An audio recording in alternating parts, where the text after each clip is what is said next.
Well, thanks for coming. So, as you probably read in the paper and saw the schedule in the paper, this is why you're here, the school district's running a bond this year to finish phase 3 of our master facility plan.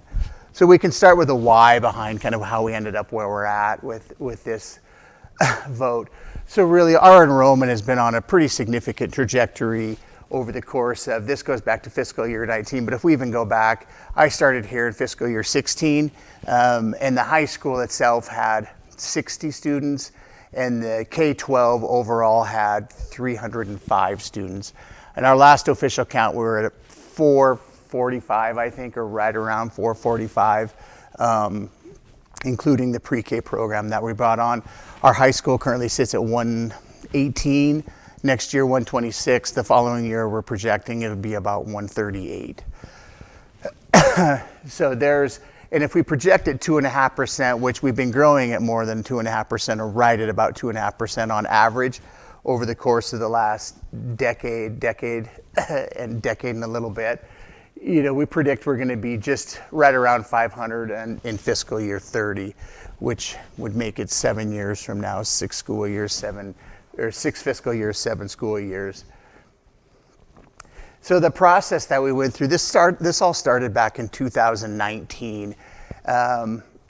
We had a significantly, probably 3 times as big as this group right now, worked with A&E Architecture to come up with the facility needs and opportunities for the Big Sky School District moving forward from that particular point. And we really worked around, how do we want to grow strategically, thoughtfully, into the future. So again, 2019, at that particular point, we were still significantly smaller than we are today. So where we focused all phases of the project were around community, curriculum and program needs, our student growth, our operations, then athletics and extracurricular activities, because anytime your population grows, those things grow along with it.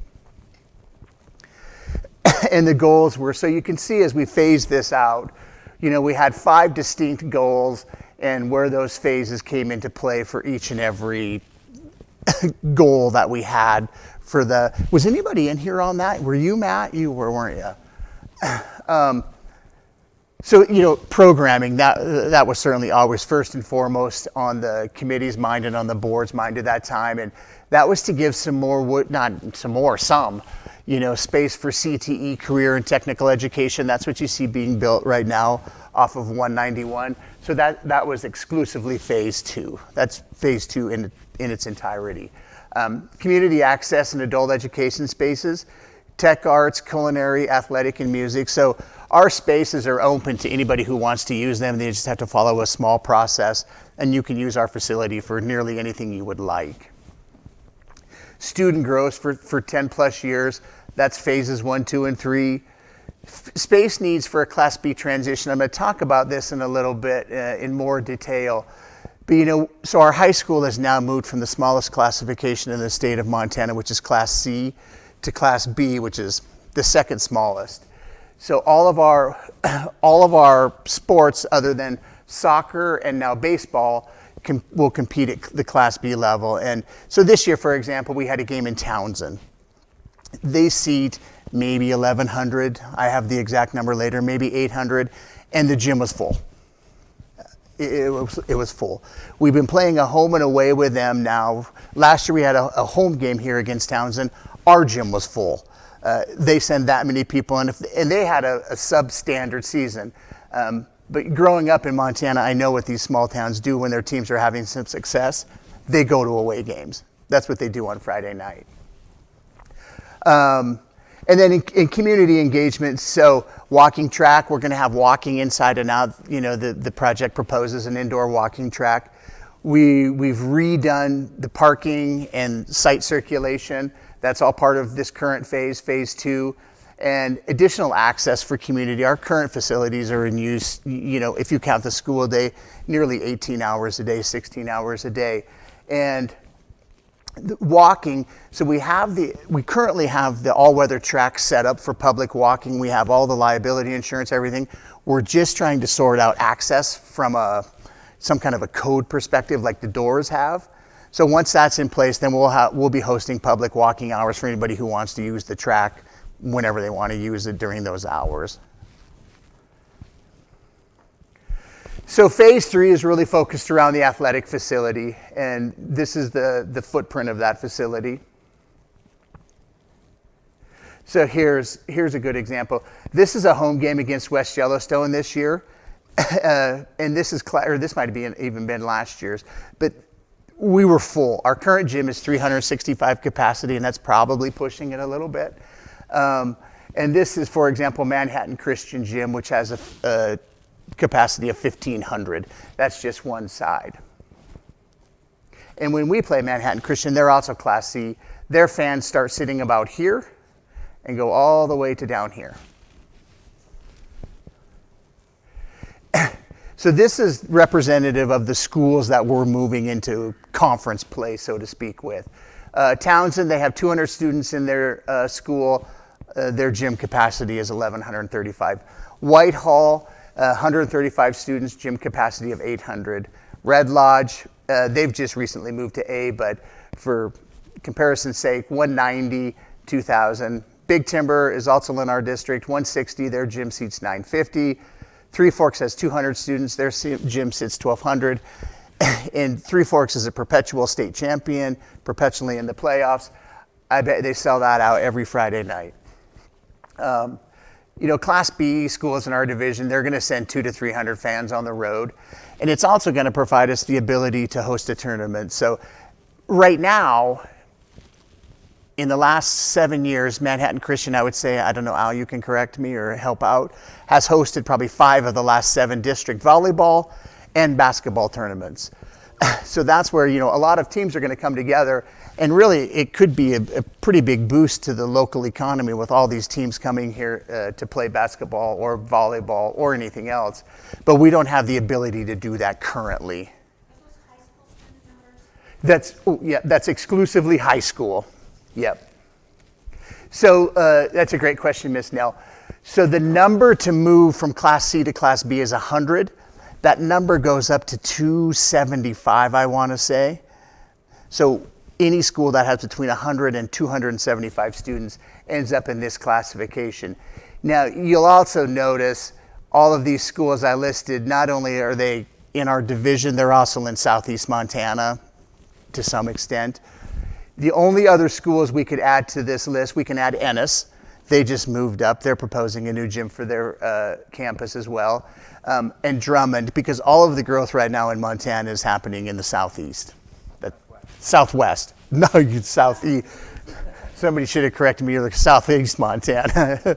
But all of this is happening in southwest Montana. That just is what it is. Big Timber is in our division. And if anybody, I know Scott was there and Al was there and Matt was there. When we visited Townsend, they had a lot of construction going on. And so I was chatting with one of the people who take the tickets, was a teacher there. They just built a new elementary school. It's full.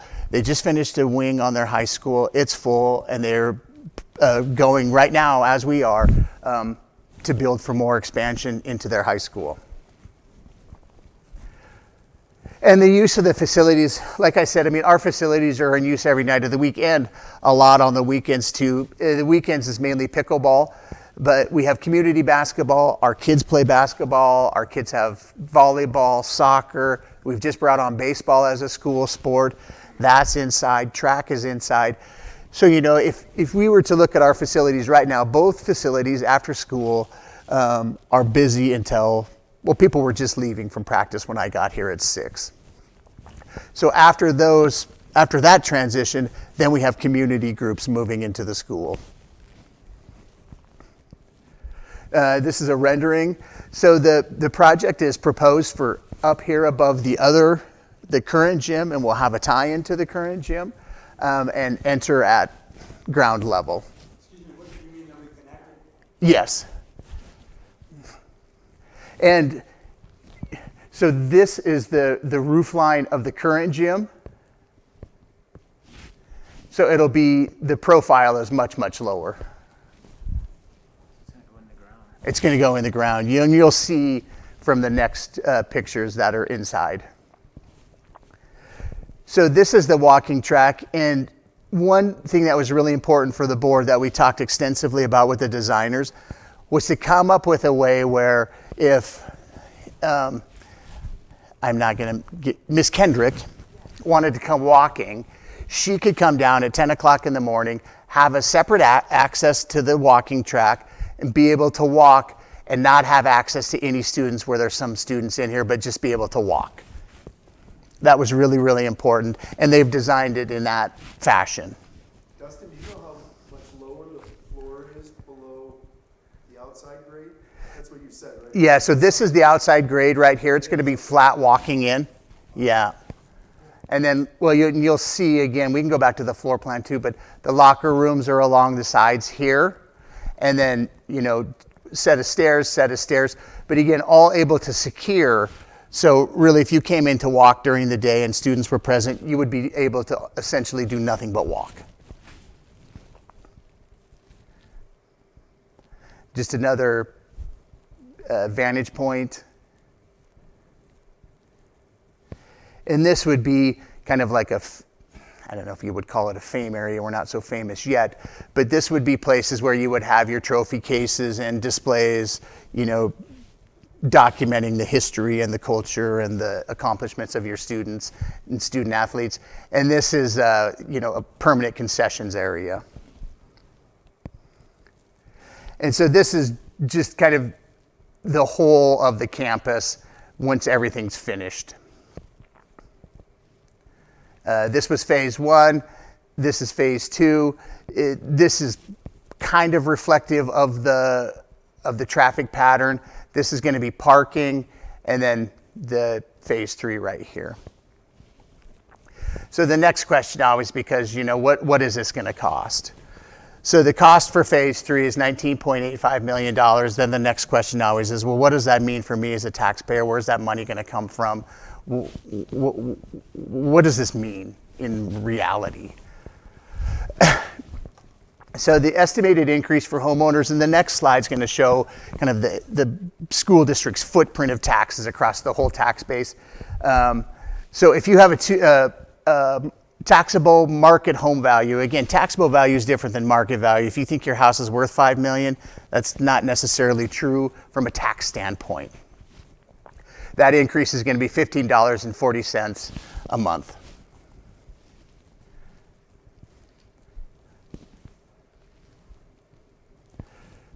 So this is the long-range projection of our taxes. So this represents when we brought on that last bond. I think that was $23 million. That represents this. Now, keeping in mind between this point and this point, the tax base in Big Sky has grown substantially. We brought on a $500 million hotel came online. That's a full taxpayer. A lot of housing has come online. Those are all full tax paying entities. And so we also have between this year, this is the year we're in right now, and here, a lot of debt coming off of our books. But that graph assumes 19 million? This graph assumes this bond passing. Mm-hmm. So we have the elementary school is coming off of our books, the payback to Bozeman High School, which seems like anybody who has historical recollections feels like it should have been off a long time ago, but we're still paying that. That comes off next year. I think that's $365,000 a year. The elementary school bond comes off here. The elementary school levy falls off next year. So we have a lot of debt falling away. And so, and I'll take questions too. The election timeline is this. On the 14th of April is the last day to pick up your absentee ballot if you would like an absentee ballot. That same day, the ballots are going to be mailed to the voters. We imagine they'll arrive here in Big Sky. The 14th is a Saturday, so probably either that day or Monday. May 1st is the last day you can register as a registered voter in Gallatin County. And then on the 2nd, the ballots are due by 8 p.m.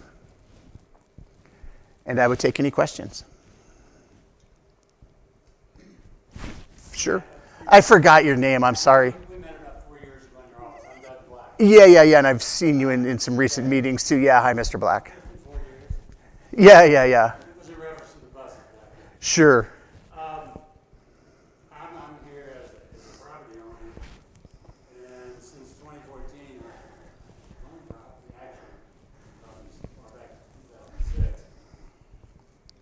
since 2014, I recall that there's been 3 levies from the school against property owners. I think I'm correct. Maybe there's been more, but I can recall that.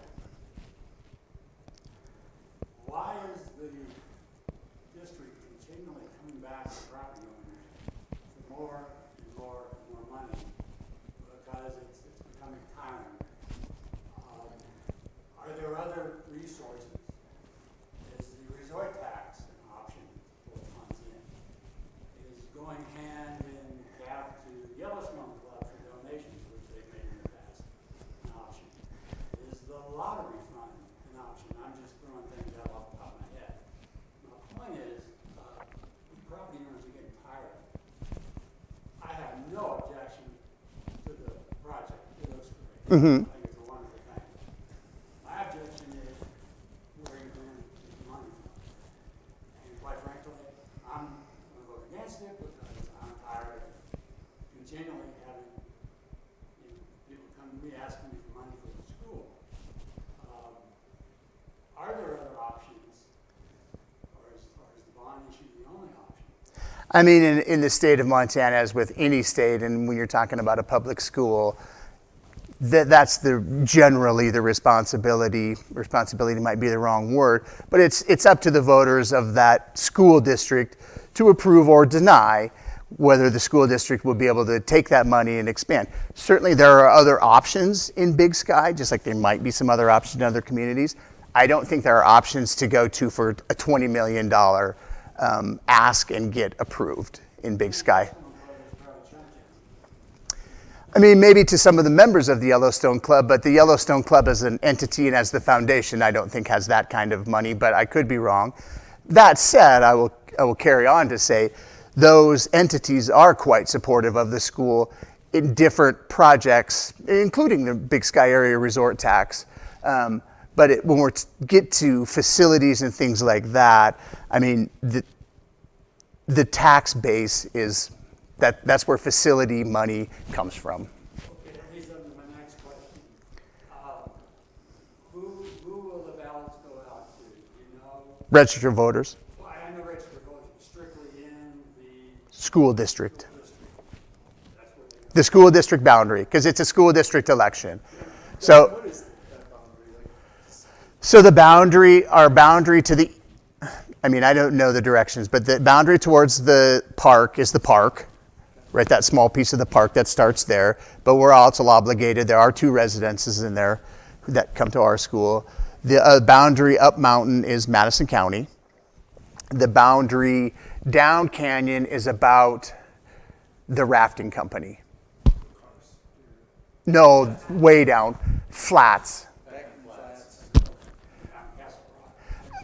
Thereabouts. I can't say exactly where it is, but that's the school district boundary going that way. And then obviously there's a line that comes up, but that's all wilderness area and doesn't have residency. So it goes out. So our lines are different, for example, than the Big Sky Resort Area district boundary.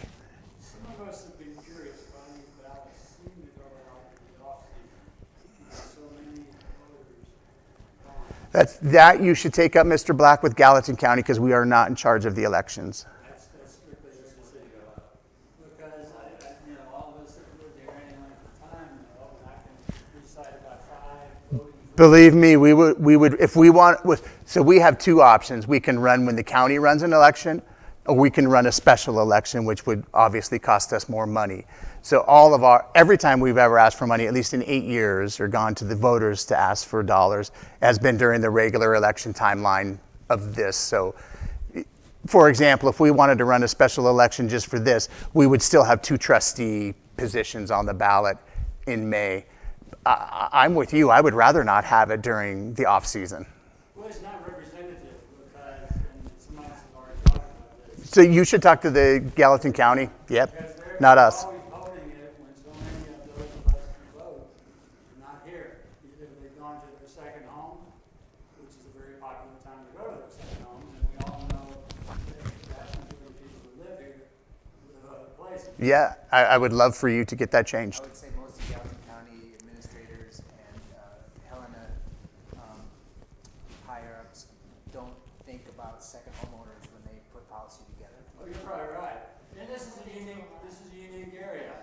I mean, I'm sure Big Timber. Well, it's doesn't- unique to some people as second homeowners, but then there's people that live here year round and it doesn't matter. But I hear what you're saying, the population's down. But I We're think just the- disenfranchising so many voters Sure. by doing it. I think the point would be that certainly nothing we've done as administrative. It's not we don't do that as for something clandestine. So generally we get about 1,100 ballots, and there's 2,400 registered voters. You're getting less than half. But that's That's good. that's a good number. I mean, if you look around elections in Montana, or even if you look at general elections in this country, Well, I think that's because it's mailed out in certain meetings. Because it's mailed out. Yeah. it certainly makes it easier for an absentee. But those people too have the opportunity to get their ballots forwarded. I mean, there's a 3-week time frame between the time that they hit the mailboxes and need to be back to the county. Should the ballot initiative fall through, what will be your alternative? And we haven't discussed that at length. I mean, we have a project that's designed, ready to go. We'll cross that bridge strategically when we come to it. That's all. I do have a question for you, Dustin. Was phase 3 originally contemplated to be part of the last? It was originally contemplated What are the reasons? that it's not. Yeah, you guys, I'm sure you've run that analysis to say. There you go. I mean, the cost of things just went through the ceiling. And we feel lucky to get to where we're at now. Honestly. I mean, so, right, you design a lot of things now. People design a lot of things, especially around schools, with steel. And you can go out and we could go out and walk around the current project that's going on. There's a lot of steel out there, right? That's 138% increase. And these aren't my numbers. This is right from the Association of General Contractors. And this isn't, we're already probably 20% higher than 60 miles from here, right? And then add into that winter conditions, add into that labor shortages, add into that everything else. That's really kind of how we ended up, Al, where we're at right now. So combine those 3 phases. 40. 40. Ish, 43, yeah. So we can kind of take, my numbers will be off slightly, not in dollars, but in square footage. So Ennis, 1 year ago, had a bond issue, 57 million for less square footage than what we're building for right now.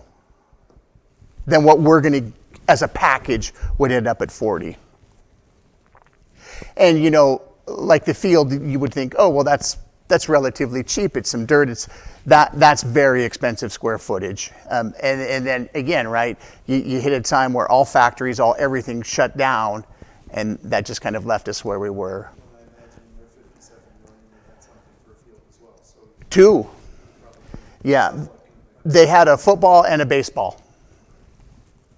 And then they pared down to, I think, 40 million and tried it again. I don't know what that project looked like.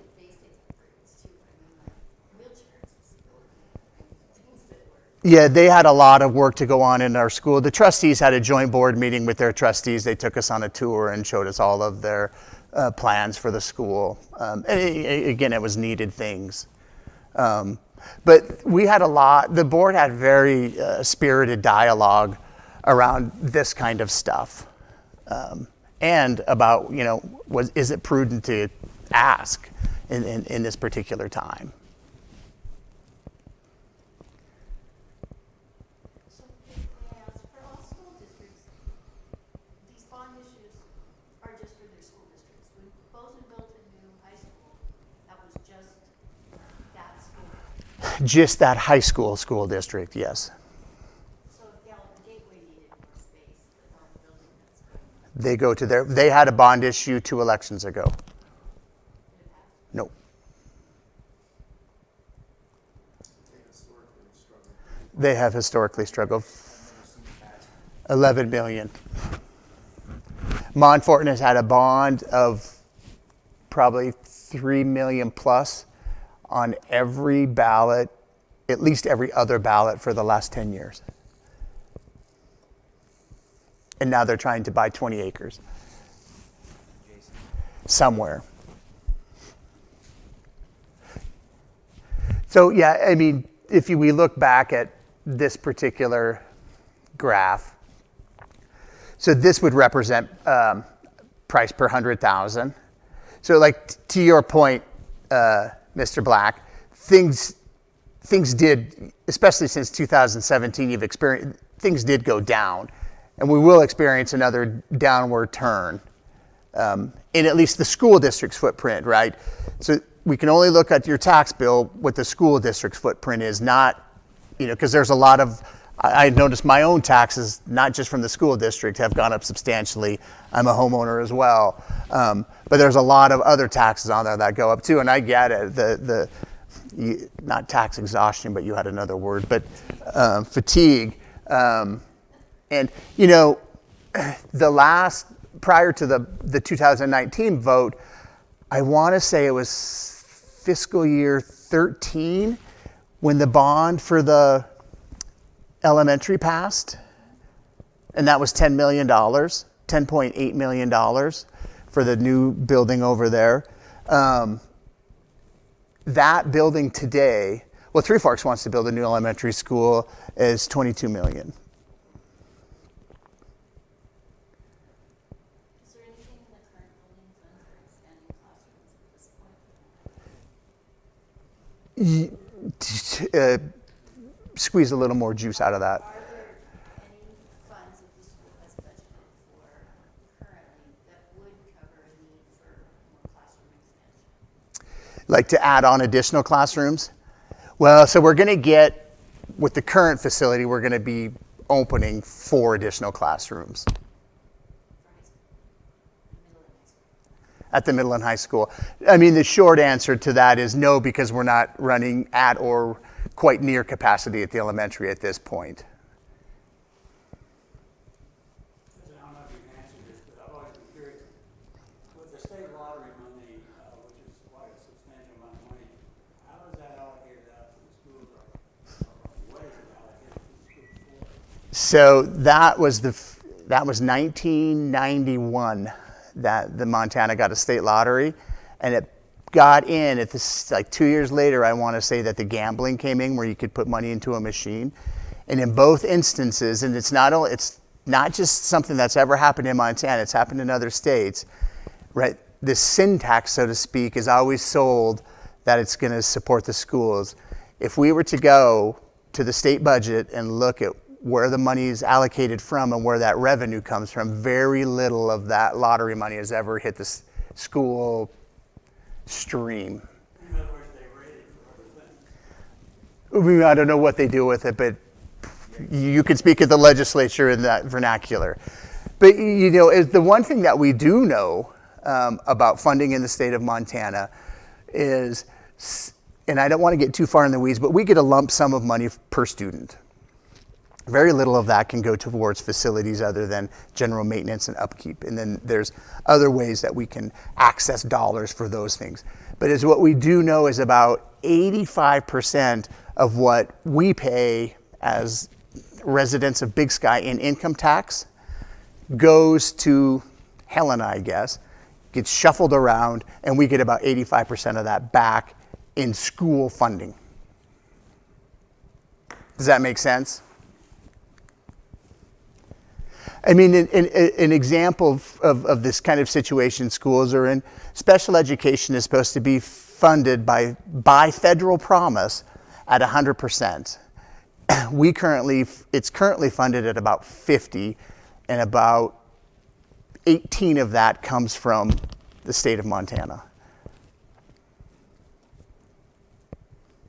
We're lucky in this state we get 2 payments for students. In many states, they get one shot for that money too, and I think that's helpful. It is. So as what Ms. Nell's talking about is we get a count, we have an official count in first Tuesday in October, first Tuesday in February, or first Monday, sorry. And we average that number, and that's what we get a fund on for the following year.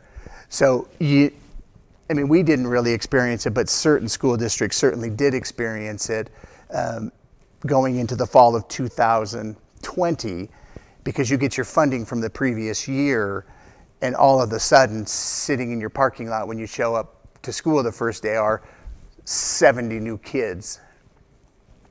And that happened in Montana school districts during the pandemic. It happened in eastern Montana during the oil boom. So that's the money shot right there. I mean, you're gonna tell me we're gonna spend 22 to 2030 less than what we came in to 14 at. That's a hell of a nice trend. It's a great trend. Again, a number of factors go into that, right? That the tax base is just growing. That's really what it is. It's a growing tax base. That's what it is. Tell people who don't want this, you see 20 million bucks, that our projections for the next 8 years is outside of an outlier during the pandemic is going to be equal to or less than what it's been. Well, That's huge. yeah, and that's also Representative Scott, remember, of taking on $23 million in debt. Go back to the to your left, the blueprint or the schematic of the. There you go. Sure puts in perspective our current gym size.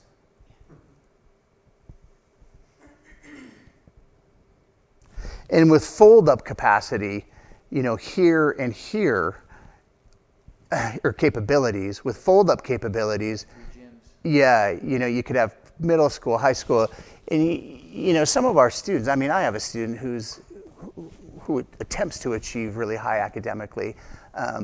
Sometimes he comes home, he has to come back to school for practice. That starts at 7. He gets back home at 9. And no matter how much I harangued the coaches about that, it didn't seem to work. But it's just gym space, right? And that's just our own population of students. We currently have let's just call it 120 students in our high school. I mean, in the fall, between fall and winter sports, 80% of those kids are participating in something. We had a fall pep assembly, and every student it was only the teachers cheering because all the students were getting recognized for participation. Well, I think too, one of the big things is the tournaments and the people we can bring to town. That would be great. That's going to be huge, and the dollars we can generate with that is amazing. Of course, I don't know what hotel room they're gonna stay at. Yeah, exactly. Yeah. It'll be VRBOs and Airbnbs. Yeah, VRBOs, Airbnbs, or even if they drive down, even just to Belgrade, that's easier. Or just to Four Corners, it's easier than going to White Sulphur, or easier than driving back to Big Timber with a load of kids. But having the ability to have those tournaments here would be huge. Yeah, great.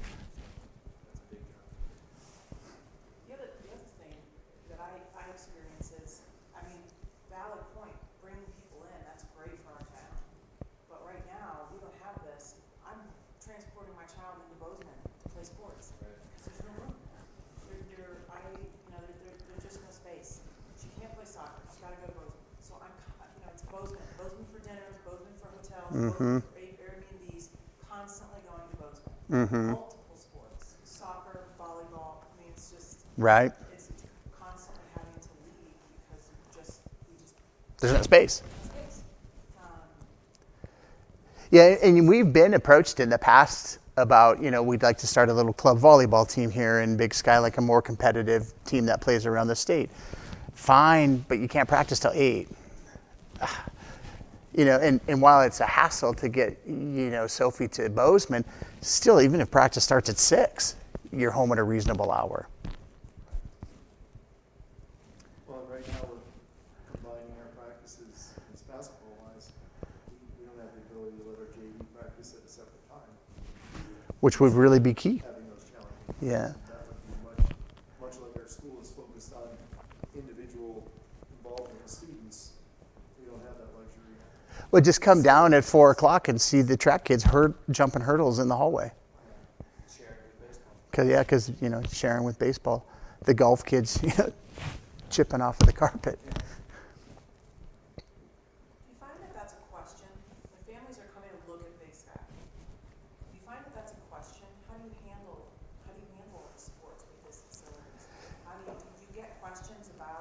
Generally, we just, not to the depth you're talking about, generally we get questions about what's on offer, what's the participation rate, and then that's it. If it's a high school kid transitioning in, they really have lots of questions around this extracurricular piece. I haven't ever fielded that question. But then, at the end of the day, the schedule just becomes a schedule, right? We send it out, and even, I'm the superintendent of schools, I couldn't get the schedule changed. That's the basketball coach. Right, and I'm the football coach too, and it's the same there. So as part of phase 2, and this is going to help a ton, is this is going to be a full-on grass practice field for outdoor sports, for soccer, or, because you get 2 soccer teams out here, there's just no space for the football team. Or you get the football team and a soccer team, then one of the, either the boys or the girls, then you have to do gender specific. It's a lot. It's just a lot. We had 22 kids on the football team.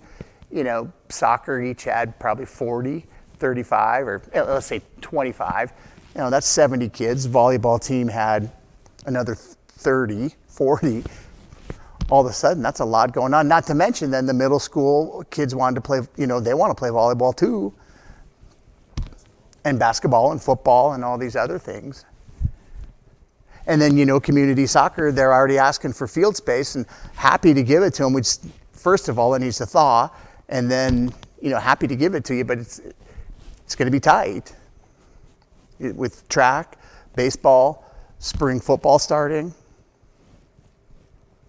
So Dustin, in response, kind of to Mr. Black's question about the tax fatigue or bond fatigue, you showed that analysis going out to 2030 where the taxes remain somewhat level. Is the assumption from the school that based on our projected growth, there won't be additional need for another bond levy till sometime after we reach 2030? Based on past experience, I wouldn't. Well, that's So what I'm saying this on is our projected growth. is what I would say. We want to expand our facilities so we have. The answer to that really would be this: of this magnitude, of this size, and for facilities, I think that's very accurate, that there won't be something of that size. So there's only 2 other things we can ask for. We can ask for an operations levy. That amount is dictated to us by the state. And so, for example, this year we received a $200,000 going into next fiscal year, a $200,000 increase in our general fund allocation. And then there's a little bit of cushion you can go to if your local voters approve it. This year we could have asked for $60,000. That's what you're capped at. That's what we're capped at. The only other thing we can ask for is a building reserve, which can be exclusively for maintenance for your buildings. The largest building reserve we ever asked for was $600,000 to finish the elementary school. Prior to that, and since that time, it was $130,000. So it wouldn't change this trajectory by a hair. So that's contemplating a lack of any significant Well, the answer, Yeah, and I don't think, and 2.5% growth with your student population. right, so, And the answer to that question is, as long as we don't grow significantly, we're not told we have to go to, by the way, you should know, Mr. Black, we're forced to go to Class B and by the state, it mandates that we change to Class B, which dictates the larger turnouts and the more people coming to our gym and the larger towns coming here. That's not our choice. we would prefer to stay. We prefer to stay and see. So much of this is dictated by the fact that the population has grown, not by choice. Let me restate, I'm not in objection to the project. Yep, The money comes from. sure. And so this number also isn't representative of the preschool, which the board is really committed to at this point. that could change. I mean, I've said since 2014 we would be at, well, I guess I wasn't here yet. 2015, about 3 weeks in, we would be a really good 5 to 540 K-12. That's a great size for this community, even at that time, for what the facilities look like and what we could see, kind of coming down the road. But I'll say, for even my own experience, when I walked into a high school of my kids started at a high school of 62 kids. My second kid's going to graduate a high school of almost 135 kids. I would have never dreamt that we were going to go on this kind of a growth at the high school level, especially in this such a short amount of time, which feels to me like a very short amount of time. But Matt was in the long range planning. We really talked a lot about, like, this would put a bow on everything, I think, for 15 years. Absorb a lot of growth. Right. The facilities themselves would be in a position where we ought not to have to go after it. Any kind of a building. Plus, we don't have land. So with Long Mountain Land Company, explaining in a recent presentation, we're growing here at Big Sky more than 90% per year. Once we get our tax bill, is it gonna stay that? Or if they're building out and selling and our tax base grows, will our taxes go down? They should, from the school district's perspective. The school district tax should. I don't want to talk about other taxing entities. On our tax bill? Yeah, because we can see it right here. This is when the Montage hit the tax roll. Now, that decline isn't due exclusively to the Montage, but when you bring on a $500 million entity that pays the same tax, their $100,000 tax rate is the same as yours and mine, that helps. So yes, the footprint gets bigger, the individual toe gets smaller. Yep, from year to year. So in actuality, we've been asking, outside of that 21, we've asked less of people as a general trend over the last 8 years. There's a couple spikes, but if you had to go across that, generally speaking, we're asking less per owner. This right here was taking on the debt to finish the elementary school. Since then, there wasn't anything. That's taking on the debt that the phase 1 and 2 that we're currently looking at. This would be representative of taking on the debt should this bond pass, and then Draw a line from 14 to 24, and it's a slight downward. oh, I see what you're saying. Yeah, certainly close to flat. So it's actually, Yeah. nice presentation. Well, thanks for coming, everybody.